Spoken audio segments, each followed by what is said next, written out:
Hello, everybody. My name is Pavel Shamis. I also go by Pasha. I'm a research scientist from Oak Ridge National Laboratory.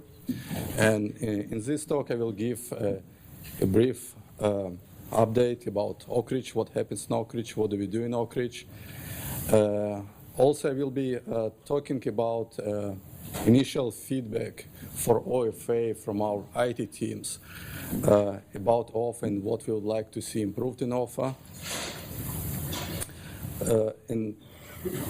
I will provide also an update about Coral and our upcoming future systems in Oak Ridge.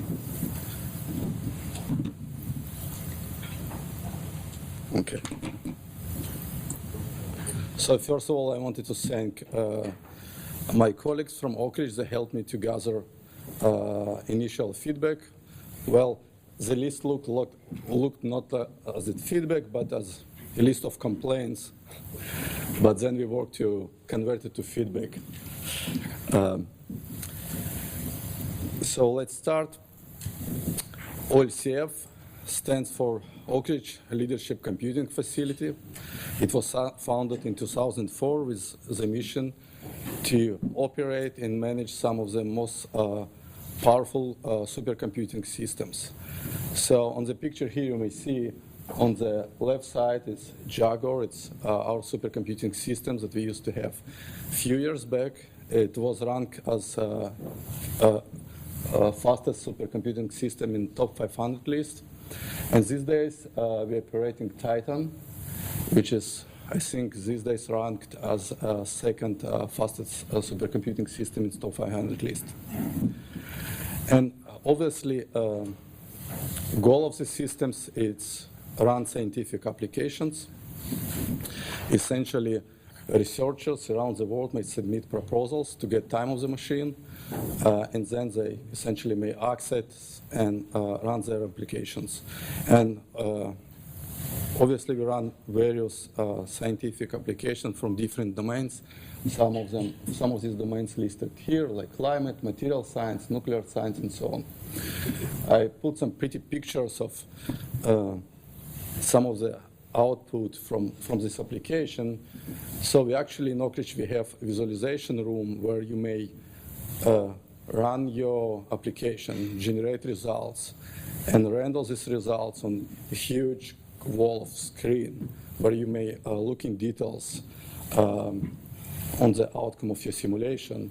And this picture, actually, some of this is real picture from real applications. So Coral, this name was referenced a lot yesterday. This collaboration between Oak Ridge National Laboratory, Aragon, and Lawrence Regional Laboratories to procure 3 leadership computing systems. One system for each lab.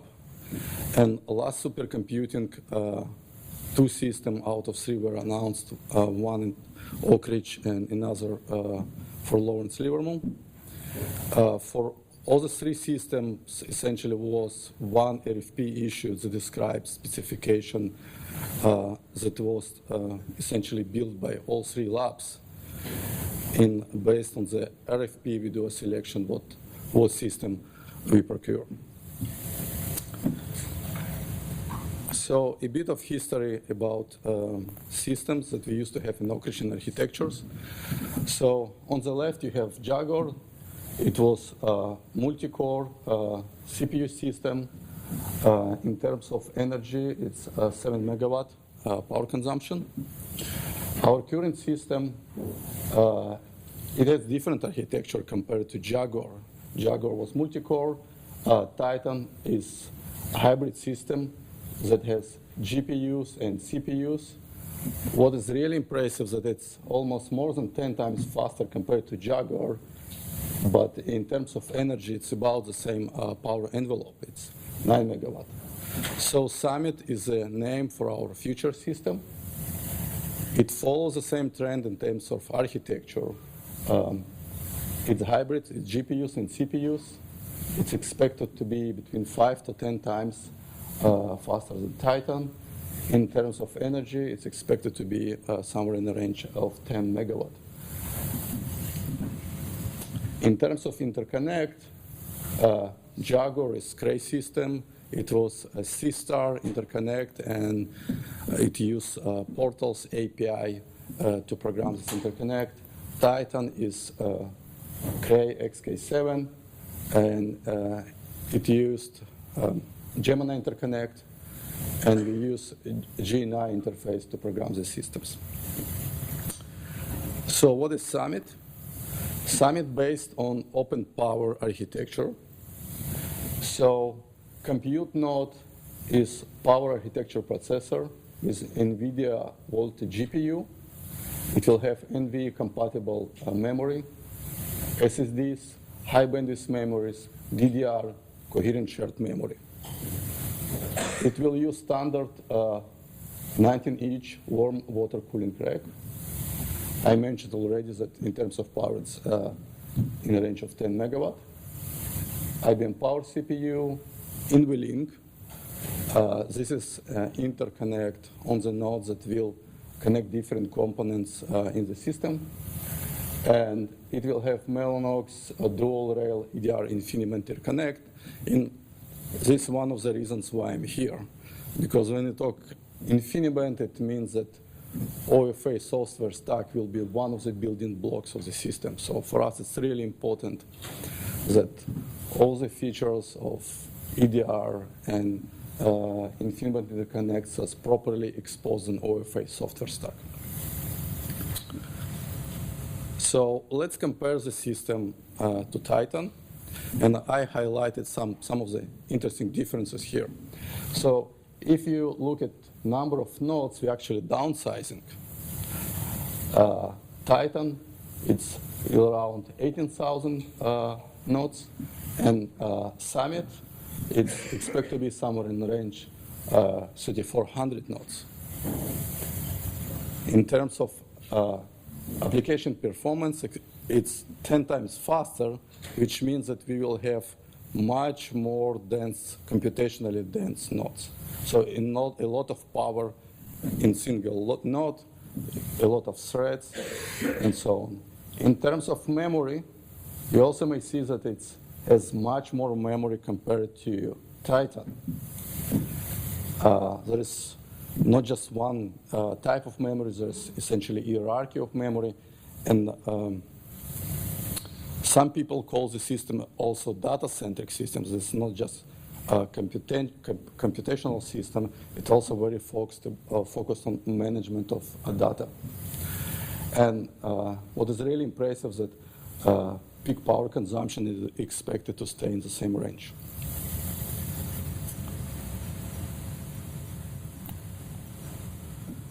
So Oak Ridge joined OFA very recently, last December.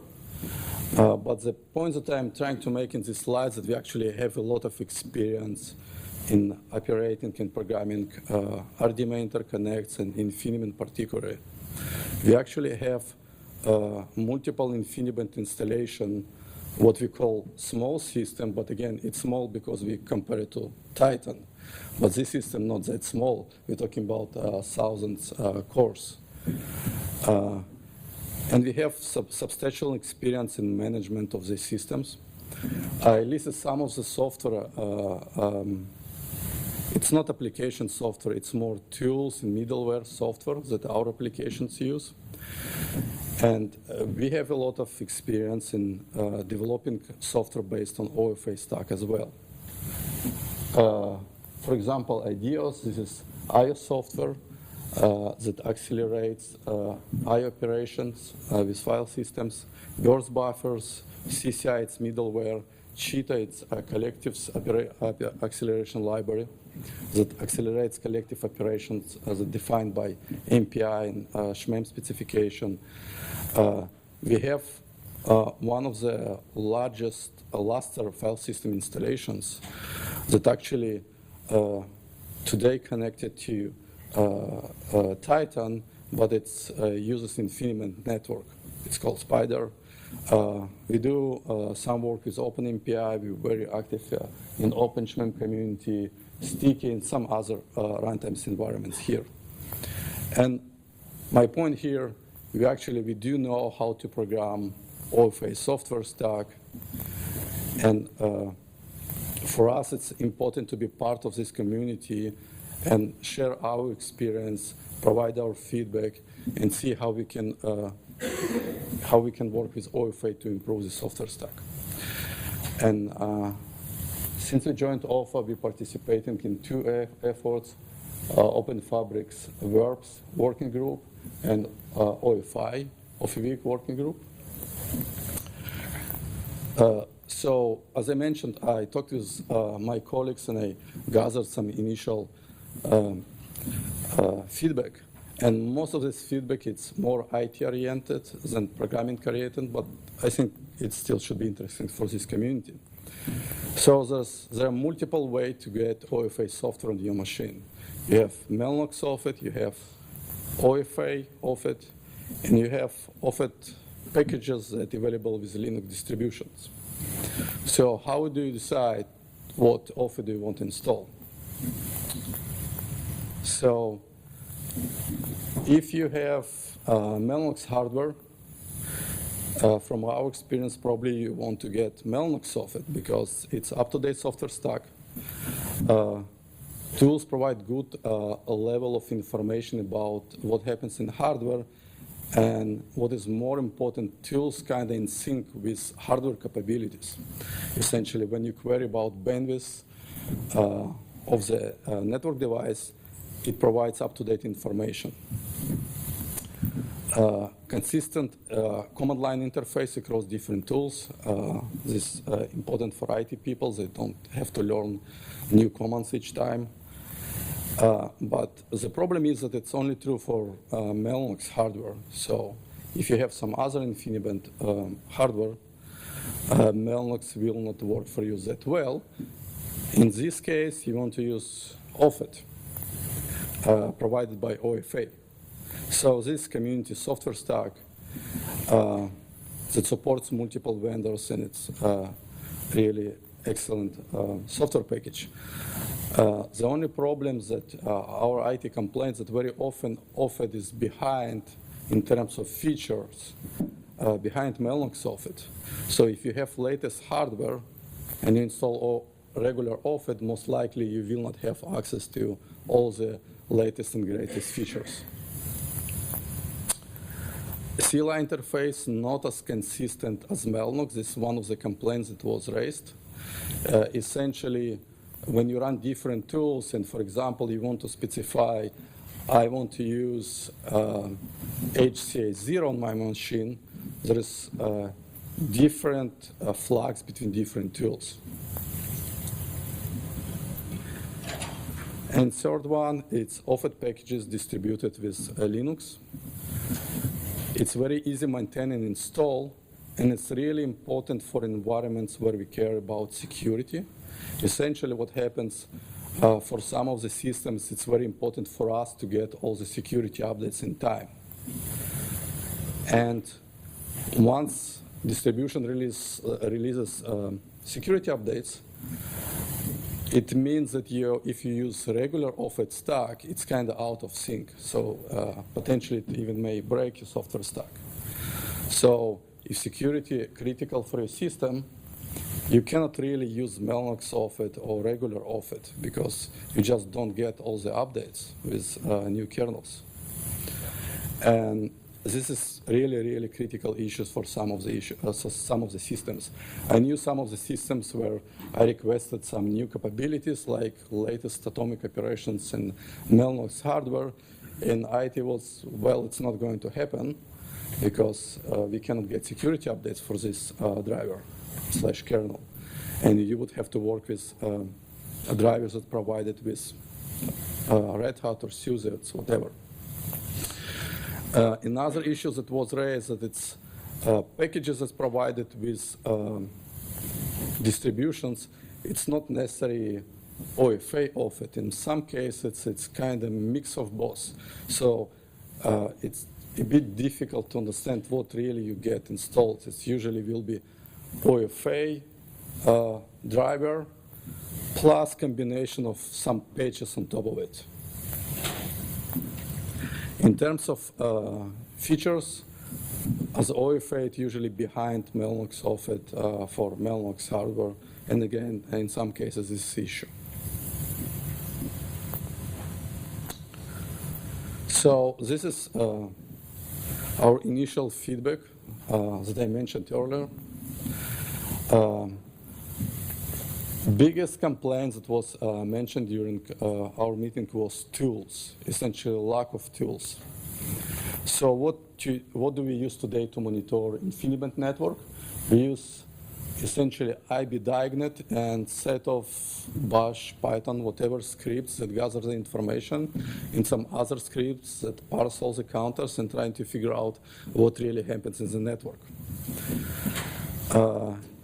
It's relatively easy with this tool fetch information about HCA status and statistics. It's very hard to get any information about what happens in the switch or between switches. So in this sense, we're kind of blind. We see essentially only endpoints, but we don't see what happens actually in the network.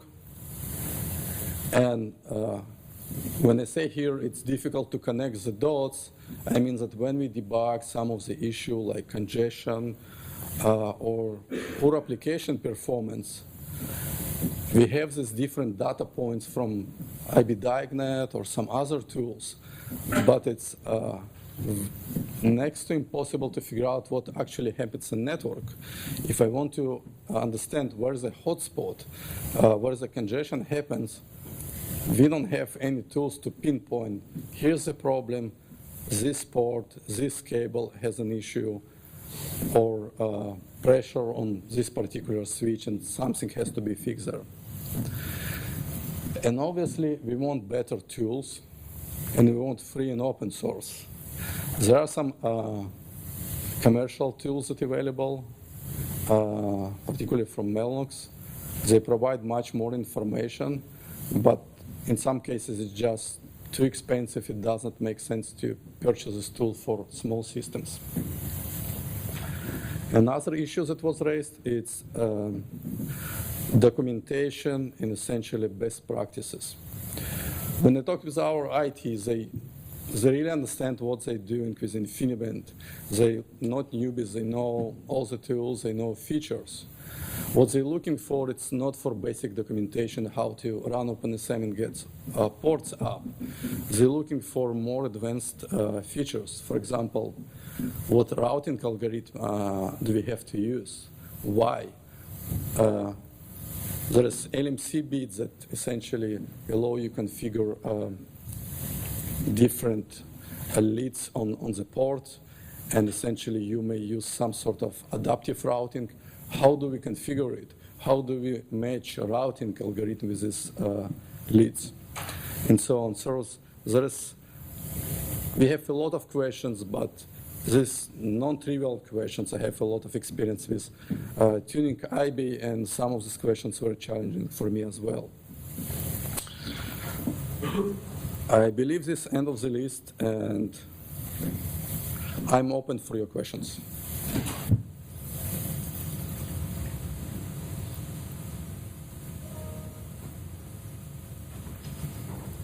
Sure. Can you talk at all about any routing algorithms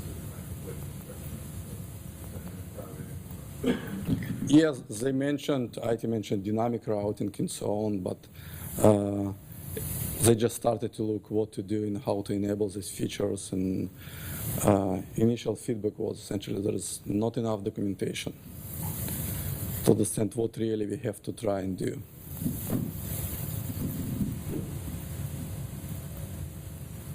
Sure.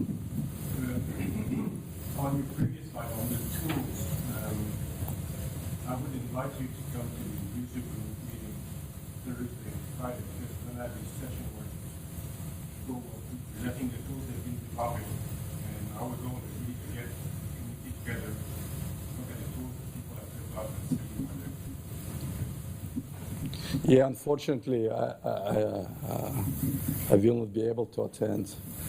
But we discussed with our team to see if maybe there is need for a separate working group that will be focused. I don't know if already one exists actually, that will be focused on development of tools, because as I mentioned, we already have some tools that we developed in-house. So maybe there's some way to share the tools and work with OFA community to see how to improve and how to make some progress in this direction. Yeah, we have a lot of same issues down that road. I still think that, when you're searching for problems and, Google answers a lot of questions, but not a lot of InfiniBand questions. And so I don't know if that's, the way that we work cases of problems with monos, or how that is, but Luster has similar issues or has had that in the past. And so having that public Jira site searchable was quite useful. And so that helps us track down problems with a complicated system. And so maybe OFA or NVIDIAS, so a lot of these difficult parts to get back to NVIDIAS and solve them, but they remain sort of out of the public eye, right? And so it's, I don't know. I can talk about this particular issue. Couldn't have all software issues. So this is actually a very good point. One of the examples that was brought during our discussion, it was in one of the office, I believe there was bug with default threshold setup. I think it was TLB or something like this. It essentially restricted the amount of registered memory on the system. And our guys spent a lot of time debugging MPI, why it crashes, why they cannot run applications. And I was like, well, did you talk with guys from Los Alamos? Because they actually worked on the same problems. There's known bug. It's like, no, how do you know? Well, I'm involved in Open MPI community, and we talk about this, but there is definitely lack of coordination. I don't know. There is sometimes it's very challenging to find this information, and definitely there is need for some system, some way to search and share the problem and maybe get fast responses. Because like when they asked it, I immediately knew. Let's talk with Los Alamos. They solved it. So are you, actually, before you go, is this something that we can address through the user community, the wiki, or any of those tools that we created? Yeah, I mean, we started something. We need contributors. We are willing to contribute. Yeah. So just to remind you, we have a user portal now accessed through the Untitled Alliance website. In that portal, there's a wiki. We're asking for people to contribute. There's also a email reflective where we discuss issues. Did someone else see this? Is there a solution to this particular problem? And we're trying to upload answers to those questions to the wiki as well. We are collecting a database sponsored by the Untitled Alliance, and hopefully in a very short amount of time, you and your admins will have access or will be able to use this as a resource. Sorry. That was my first thing is, are you on the user mail list? Yes, I think they are. Okay. So that's I've seen some posts and some pretty good threads on how to solve some problems on that. Secondly, what would you suggest we do to solve the issues you have with various versions of OFA? I don't have an answer on this. I mean, I know why there's these differences between Mellanox OFED and mainstream OFED and so on, because it's sometimes just hard to push features and it takes much more time to get the code to the level that it accepted to mainstream. Definitely there was a request to, like, we want these features now and we don't want to think twice what OFED to use and why. I don't have a magic solution for this. But definitely this is a problem.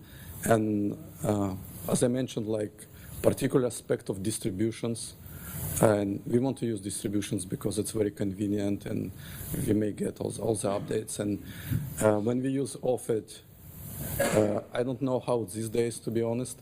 Back in the days, MPI used to be part of the OFA. I'm not sure if, I don't think regular OFA distributes MPIs today. But essentially what they do, once there's a security update, they bring one of the OFA versions, build it, and then they have to rebuild all the tools. It's time consuming. So one of the questions that I had, like, distros has this YAM. Why OFA cannot get YAM server for OFA for different distributions? I mean, I understand it's a lot of effort to manage versions for different kernels, but most of the vendors already do it. It's just a matter of uploading these versions. You mentioned that you have to rebuild all your tools. Why is that? This is because they prefer to do it this way. Once they get drivers, they won't make sure that they get all the features.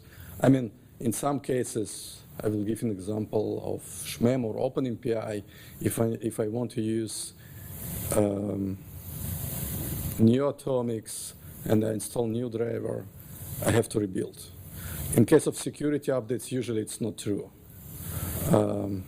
But still, they prefer to rebuild everything.